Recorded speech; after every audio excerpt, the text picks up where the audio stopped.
and it's interesting listening to the stories. We were really lucky in that our director, Kim Charlton, loves social media and really wanted to do social media, gets social media, and so once the Gov2.0 task force released their report and the government responded to that, that was basically all the excuse we needed to get stuck in.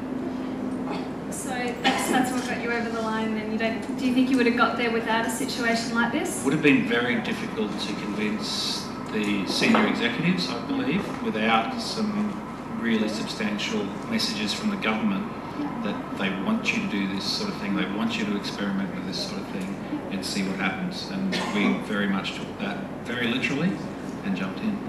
Kat, were you already moving in this direction?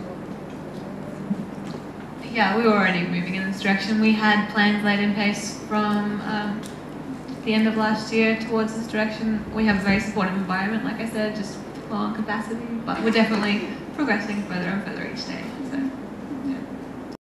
But just from a government perspective, James, what would you want to tell this audience as a key message and a learning based on your experience about what they should be thinking of in terms of getting it out of your experience, communicating that back to their organisation, and also how should they be preparing for a situation like this in the future? I think my key message is that it's really not that hard. It is easy, as you guys were sort of saying, for senior execs to have those, rabbit and headlight looks with all the risk and all the danger of this sort of thing. If you understand the medium, I always say it's just like another communication format.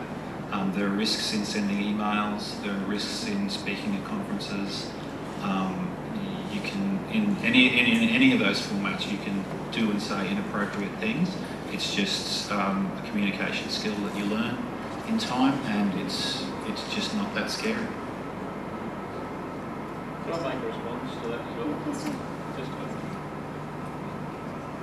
Just one real quick comment, because we follow your feed extensively, and also the commentary around it, because obviously a feed is not just a one-way thing in social media, and that's one of the biggest things I think organisations and government have to learn, is that there's a two-way response. But the thing I'd say about the Queensland Police response was it was common sense. You get all these idiots who say stupid stuff, and the responses were common sense, practical, rational, common sense answers. As you said, you trust your staff to do that because they're professionals. And I think that's when you have an organisation that's going to, whether it's protecting a brand like Bergwanners, and whether you're engaging in that social media, because if you don't, they're going to anyhow, and they're already going to rubbish you. That response, I think, comes back to you can't formulate policy that says what a can or can't do. You get a formulate a policy saying what is common sense. Yeah, well, your mother taught you common sense. Yeah, exactly. And some people didn't get it. You're in your position. Some people don't have mothers. Just quickly on that, and you're in your role because you're a professional and you've developed that common sense. You understand the culture of your organisation. You're a professional communicator. You understand what's the appropriate thing to say and not the appropriate thing to say. It's in a new format, and it takes time to learn that new format, so you start small. But it's not rocket science. It's not scary. Okay, Marie and Judith, can you just tell us what are the key messages you want this audience to take home in terms of being prepared to communicate online in a crisis situation and communicate to whoever they need to get it over the line? Okay. Probably identify your potential risks. It's a key one, and the what ifs. What if this happens? What if that happens? And communicate with your key stakeholders who manage that process. A big one that we had to go through, of course, is with electricity. People can die. People report fallen power lines. They could be live and dangerous. What is our process if they put that on a Facebook comment and advise us of a fallen power line? We're legally could be at risk that if we haven't actioned that, and someone dies as a result. So we needed to put processes in place to have to be able to manage that. Well, we leveraged and communicated with our key stakeholders who do that through our call centre channel anyway, and leverage those processes. So it's identifying all those what-if scenarios. You're not going to identify all of them, but have a think through the potentials and how you need to communicate and manage that.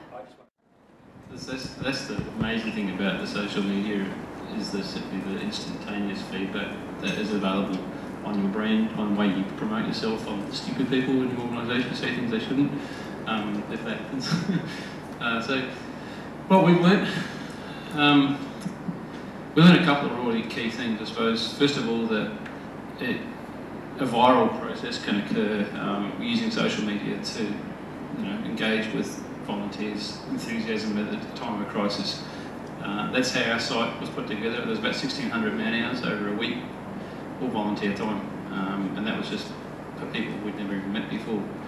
In most cases, just leveraged off the power of social media. So that sort of stuff is out there, and I don't think a government agency is ever going to be able to do something like that in that sort of time frame. But the learning for government that I think that I've seen both from this crisis here and what we did, and also with the earthquake in New Zealand, which I've been following fairly closely, and I think there's a massive difference in the way the two governments have responded. The learning I see here was just the time frame. Kat talked about the Twin Peaks. We certainly experienced that issue as well. We had a massive peak, a flood of people wanting to offer their beds, their houses up for people to stay in. And it took us 7 days to even get official recognition. I think police recognised us first. And then it took us on a couple of days before the Housing Communities Department actually got around to saying, well, okay, now we can start using you guys. And it was like, well, everybody's left the evacuation centres, too late. We didn't get that message out, 7 days ago. So the the New Zealand experience right now is that within 2 days they had that officially organised. Whereas over here they still haven't put an official bed matching service. There's still people who need it up north. As far as I'm aware, they haven't got one. So that's to me something that the government here was totally prepared for, and the disaster response plan, step by step by step, deal with these things in this order. Well, way down the bottom somewhere is connect with organisations that are trying to help. I think that needs to change. Great. Okay, now I'm going to open up the panel to questions from the floor, and I think we'll start with the floor, and then intermittently I'll get David to actually provide me with some questions from Twitter. Yes. Hi. Can you just introduce who you are? We've got some roving mics. If you could actually just get the attention of both Tony. Nicholas O'Donnell from Brisbane City Council. I guess a comment first and then a question for James. I think the one masterstroke that QPS had in the social space was actually putting out Mythbusters. From our point of view, with the amount of inquiries we were dealing with our digital team through our social channels, actually having them to rely on to debunk a whole bunch of myths, especially about water, was, for me, that was the big thing that you guys really did that made a critical difference to the way we were able to respond as well. So I guess thinking about that then, at what stage in your process and planning do you think, actually, I think we need to start being very active in beginning to debunk some of those stories, some of which were small around, whether water was drinkable, but certainly up around Toowoomba, the range, there were some really grotesque rumours going around. We'd actually been doing the Mythbusters before the floods, and a couple of small issues that had come up with our 8,000 followers or whatever, so no one really noticed that. And there was no formal process that went through. It just became, it was a label that we could put on something to say, hey, stop, pay attention. And it was amazing how everyone just adopted that. It wasn't actually because the team wasn't very Twitter literate, because we would just auto-post from our Facebook to our Twitter. The team didn't really understand hashtags, and at first it wasn't a Mythbuster hashtag. The community picked up on it and made it a hashtag, and then our team went, oh, we better make it a hashtag from now on. So again, it wasn't a great, I wish I could say we had this flash of inspiration or we did this amazing process. It just was the sensible thing to do. We're in a situation where people do trust us. We're putting out a lot of information on a lot of different things, and we just needed something to put an exclamation mark and say, hey, this is really this is the truth right here. Great. Next question.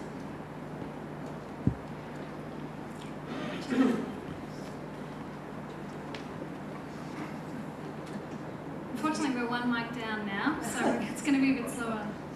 Janet Kirkwood from Northern Bay Regional Council. For James, did you encourage people to post their own threads in your social media, or did you only allow them to respond? Public. Yes, public. No, not at all.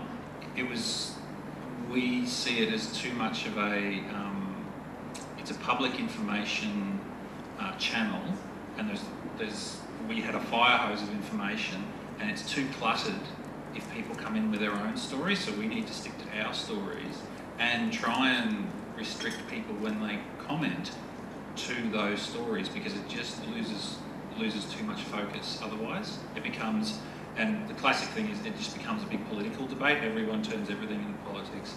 People are going to have diametrically opposed opinions that they're never going to change, and that would just totally clutter our forum, and so we needed to actually clear that out of that.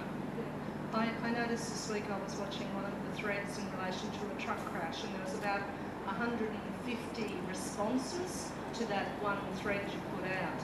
And I noticed that people did go off on a tangent and were starting attacking each other. How often do you monitor it over the weekends and things like that? I suppose you're 24/7. Yeah, we were 24/7 before this, and so it's just sort of an extension of that. And now we do have these. I've got 2 extra staff, and they'll be rostered on over the weekends. One of the things we're learning is that, particularly in the evenings on the weekends and a Friday night, is that the crowd tends to be a little looser and a little stronger in their opinions, and we have to monitor that. So again, I think it's.